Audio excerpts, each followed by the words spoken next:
5 things Hamza didn't tell you about how to gratitude journal efficiently.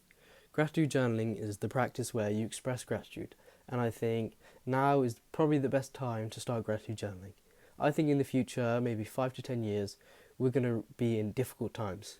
And now I think a lot of us take for granted things like water, electricity, internet, heating, many other things, food access. These are things that I think we take for granted just as a society in general. And I think gratitude journaling really helps us hone in on those things that we take for granted, then we'll feel grateful for. And that's good. And we should appreciate the things that we get. And, we're becoming more complacent over time now that we're living in really good times. And, I think society is kind of deteriorating because of that, because people are becoming ignorant to things like this. So I'm going to give you 5 tips or 5 pieces of advice to kind of make gratitude journaling more efficient. So number 1, writing in a book. I think a lot of people do gratitude journaling online, and I don't think it's I don't think it's as beneficial as if you were like in an actual journal or an actual book. The reason why I think you should write in a book rather than writing online is because when you write in a book, first of all, you just improve your handwriting, because that's the best way to improve handwriting, just by writing more. But beyond that, when you're writing in a book, you have to write slowly, because you can't write at the same speed your brain processes. So when you write, you have more time to think about what you're writing about. So when you're writing, you come up with more things to be grateful for, and I think that's just beneficial. So for example, if I wrote online, I'm grateful for this, I'll be able to do it much, much quicker than if I wrote it in an actual book. But when I write an actual book, I find so much more to write about. And, that means I can be grateful for more things, and that's better. The second thing I'd say is very fundamental, or second piece of advice I'd give, is to gratitude journal at the same time every day. And I think the best time to gratitude journal is in the morning. If you do it in the morning after you wake up, or after you carry out your morning routine, if you wash, you brush your teeth, comb your hair, wash your face, all this stuff, I think it's good to do it in the morning, because when you do that in the morning, you start your day in a positive light, and when you look around you, you'll be more grateful for things just naturally during the day, even if you're not gratitude journaling with the intent of gratitude journaling. You might just go for a walk and think, oh yeah, I'm grateful for my ability to walk, because without this I would have a much different life. And I'm grateful for my ability to walk. So if you gratitude journal in the morning, you'll find yourself being more grateful for things throughout the day. Whereas if you gratitude journal at night, you won't really think about being grateful. And it's better to just start your morning in a better light. If you start your morning positively, the rest of your day is probably going to go positively. But if you start your day kind of tired and everything, then it's not going to be as good. The third tip or piece of advice I'd give for gratitude journaling is using similar starters. So when you start your gratitude journaling, you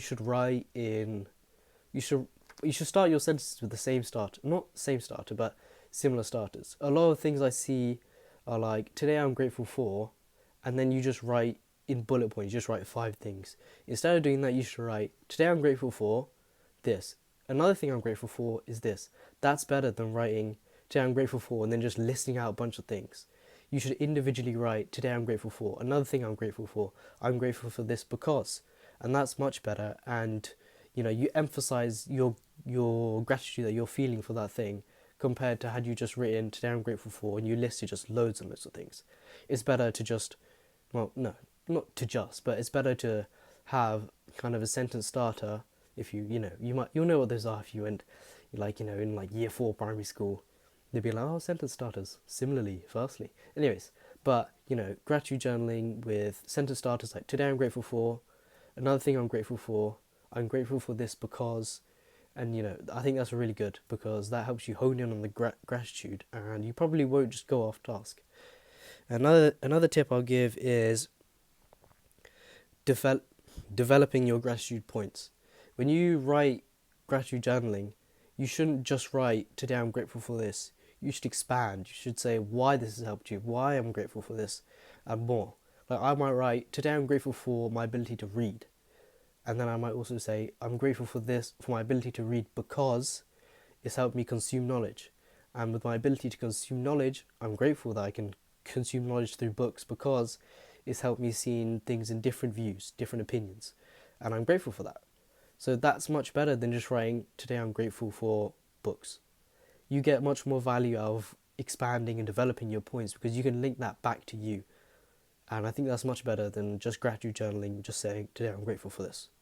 Plus, that's really short, and you don't really benefit from that as much.